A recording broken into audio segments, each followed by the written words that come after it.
Oner wants MSI gone? What do you mean he wants MSI gone? What do you mean? Link it. Link what? What do you mean? He wants it gone. How does that make sense? Oh my god, you're right. Let's get rid of things like MSI, combined spring and summer, and play over 100 games, one every day, and then the winning teams from each region can compete at Worlds. Everyone's talking about how hard it is to compete, but I actually feel most comfortable when there's a tournament. I'm serious. I generally prefer playing matches every day. Honestly, it's much more fun and just better for me than just practicing. Even if the scheduled match every single day, I'm confident I can handle it. Let's get rid of MSI, combine spring and summer, and play over 100 games, one every day, and then we'll go to Worlds. That's how it should be. There's one thing that I can kind of like agree with, and that is competing 3 or 4 times a week must be really fun as a pro. Because as a pro, it's like you rock up, play a series, and then you have to go back to a whole week of scrims. You rock up, play a series, a whole week of scrims, you know? So, I get it. As a pro player, it's kind of like, bro, can I just fucking grind? Like, solo queue, have 1 or 2 days of scrims, and just the rest of it's just stage games? But that's expensive, though. That's expensive as shit for people to be able to run. If it was online, probably. Did you see all the Chovy drama? Yeah. It's quite disturbing. What drama? Basically, I'll give you a quick TLDR, but there's a Brazilian streamer called Baiano, and he had Chovy on his stream. And he had Chovy on his stream, and while he was on the stream, there was 2 controversial things that happened. Because Chovy was being very nice and very respectful. The first really controversial thing that happened was he had a bucket of popcorn with a Gen G logo on it while he was interviewing him. And he didn't address the fact that it was there, but apparently that subtly meant that the choker is popcorn or something. Or some shit. And then he tweeted a photo with Chovy afterwards saying, "Thank you, Chovy." And then in the last sentence says, "Thank you for giving 3 titles to Faker." Or something. So there was like some like really weird stuff going on after Chovy like went out of his time to do the interview. And like was really respectful. Chovy in the interview apparently went really well. And Chovy was like really patient with him. And then stuff like that happened, you know. And so there's a lot of like things going on Reddit right now where Genji Arnold was reached out to apologize, and apparently Baiano deleted all his tweets and apologized and says sorry. He admits that things got out of hand, but he didn't want to plan a hate campaign, and he was just trying to do a bit of banter. So apparently here during the interview they placed a small popcorn bucket with a Genji logo in front of Chovy. In Brazil, popcorn is called pipoca, which is fruit slang for picoqueiro. In Portuguese and gaming sports, this is a derogatory term used someone calls someone a choker. So there was like a massive bucket next to them with a Genji logo or some shit. This all happened while Chovy was closing the interview by telling the Brazilian audience how much he loved their country. So it's really... And then basically it's kind of been played off as like it's just banter. I don't know, I don't want to... We won't get into it, but there's just... I think it's all solved now, apparently. Arnold's all good. First, thank you to the Brazilian fans for incredible support. It's amazing to see how fans can get tickets. Regarding the situation, the streamer reached out to apologize to Chovy. We were clear to him that this crossed the line, and which he acknowledged it, as this wasn't fair play or banter given the language barrier, and that the tweet immediately after a player gives his time for an interview missed the mark, which he also agreed. We as a team have decided we will move forward and focus on the tournament. So yeah. I think for me, the definition of banter is like you're in on a joke with someone, and they kind of are in it with you, you know? You voice the joke to them and they get it because you're making fun of something to do with them and they're making something to do with fun of you. When it's very one-sided, banter can look very disrespectful. Like, if he's completely oblivious to the fact that you're saying these things about him because he just doesn't understand you, and everyone around him is laughing at him for something that you've said without him realizing, I feel like that's not banter to me. That's like, for sure, that's just kind of horrible.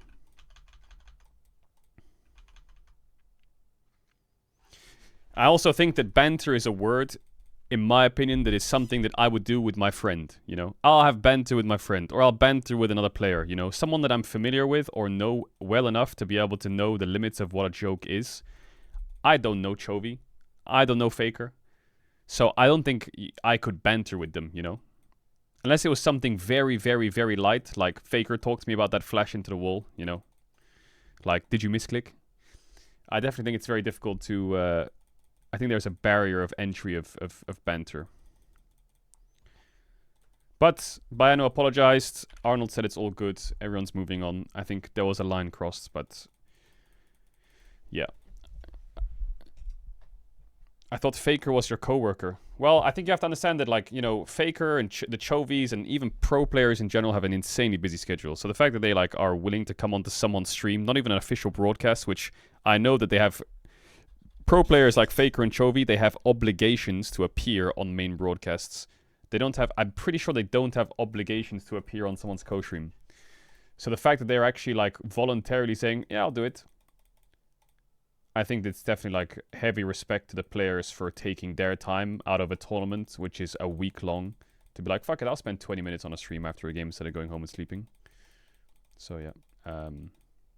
W, Chovy.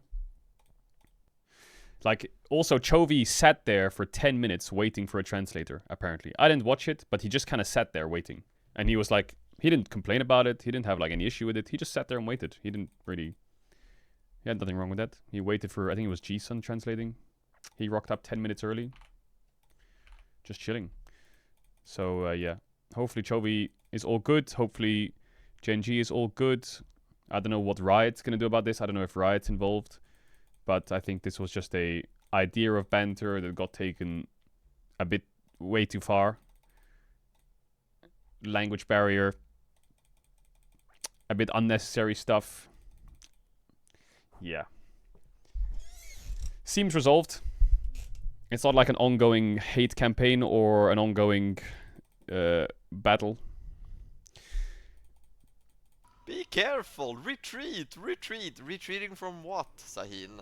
Retreating from what? Oh.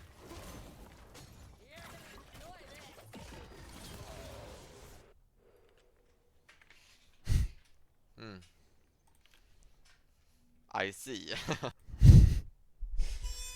Okay, Balsi. See, like, Balsi I know, and we can banter. You're fucking inting, little fucking rat. Sources, G2 co-streamer Wadida just said that all LEC games might be held online except for road trips in 2027, therefore they will stop using the Berlin studio next year.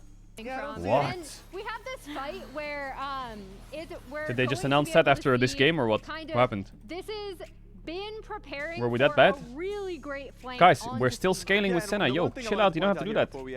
We got more, the series ain't over, what do you mean? If she ults out the Galio, Galio's gonna be able to re-enter the fight with ulti, right? Online. If you ult out the Shen, and if you play the rest of the game out, because they're protecting their backline, yes, you ult online. out, guess what? I'm not gonna talk about the LEC online thing. If it gets confirmed, we'll talk about it. The next one, guys. What do we want to see for the next game here? Because I said about G2, I want them to think. But if that happens, then outside the box. Now I want them to go back She-bald. in the box a bit. If that happens, then it's a big yeah, she-ball. that's pretty. That makes sense. I like the shoutouts for On though. Yeah, a little bit. But yes, Wait, does that mean Valorant gets the studio or what? The fuck is this? They get a studio? Yo! At least for BLG, even though you don't have. There's no way LCS and Valorant will have a studio, and we won't. Minimum, Hell nah. Too much. But yes, Alright, it's on Reddit. Per what did LCK and coach from D2, the LEC might be online next season, even for the playoffs, on the occasional roadshows. So as you're turning in, you love the LEC. I want to say something about it. I want to suggest yesterday the LEC might disappear from the Berlin studios next year. There may not be any more offline regular season matches after 2027, and the playoffs might also be online later. Things could still change, right? But for now, the situation isn't good. The Berlin studio itself is not in a great location. The quality of the studio is not that good. And from what I'm hearing, people are saying that under the current circumstances, they may just push everything fully offline out of consideration for other regions as well. They may just push everything fully offline out of consideration for other regions as well. What does that mean? What does that mean? They may push everything offline. What, does that mean like LCK is offline and shit, or what? Bro, if LCK goes online, that's when I know that everything's cooked. Because the LCK sells out a lot from what I've seen. And the studio is great, it's iconic. Hell nah, you getting rid of my fucking LCK online offline. necessarily synced up. Why because is he was LEC already going chased online? Off the wave. It ends up being a 1-for-1. Well, LEC is probably going online to save VFX, it felt money. like every time Wales. Ah, I don't know what the LEC teams are gonna say if Riot turns around and is like, "Hey guys, that's what happens. I know you all bought offices in Berlin or are renting them and have an entire setup here, but we're gonna go online now, so you can kind of do it wherever you want." I guess it's a good and a bad thing for them. I guess the teams can save a lot of money as well. But also, like, the casters all live in Berlin, so then what the fuck do the casters do? What do we do? They just all... Like, the whole reason everyone's in Berlin is for the studio. I guess everyone would have to kind of move out of Berlin. I wonder where everyone goes.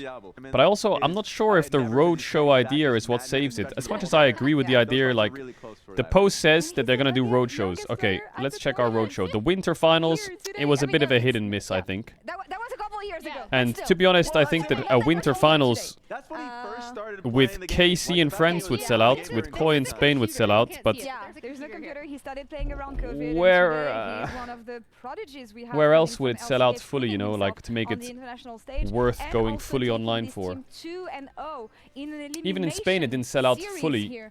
With It has Koi been there in Barcelona, very it was like one-sided, half guys. sold out, wasn't it? Besides the In early game, Madrid that it'll doesn't sell matter out. because look But I at think it it's here, very you can see it in specific the areas roadmap. that I think you would Even get the if there's sellout. action, as we said, BFX Or can you make would get plays the that like a happen summer around the map. finals. I think a summer Because the roadmap finals doesn't for matter Worlds. them. I think this you could is do more most what European I'm countries that'll do looking well. at, right? Yeah. Because of all But like a winter and a neutral spring objectives, finals, it was only without peripheral specific that teams, TSW I'm were not able sure. to get. Physical Like, don't get me wrong, violence. if it's in France and KC's there, bro, that shit will bang in terms of sellout. If we can, If maybe. it's possible, I'm not asking for much. That would be great. But yeah, Producer said toss. what about LCK? I'm pretty sure I might be talking out my ass here, but I saw something about it. I'm pretty sure LCK viewership is up. LCK is perma sold out. Yeah, it is. I think the in-person sales for LCK is always great. Like, for example, there was a finals without T1, right? Which is obviously a question mark. I think it looked pretty sold out, actually. A lot of people turned up. Even though the series was kind of sleeper, it looked like there was a lot of people in Hong Kong. A lot of people. When I was a player, if I was to, like, make a misplay, maybe it's my mouse. Maybe it's my arm. The one thing I'm not looking forward to is if it, like, Riot announces we're going online, and then everyone's like, yeah, this is Caedrel's fault. Yeah, if he didn't co-stream, then we would keep the studio and viewership would go better on the broadcast. And I'm like, bro, oh my god, here we go again. It's like I forced co-streaming to happen. I'm the only co-streamer, and I'm like ruining everything for everyone. I'm like, bro, what the fuck are you on about?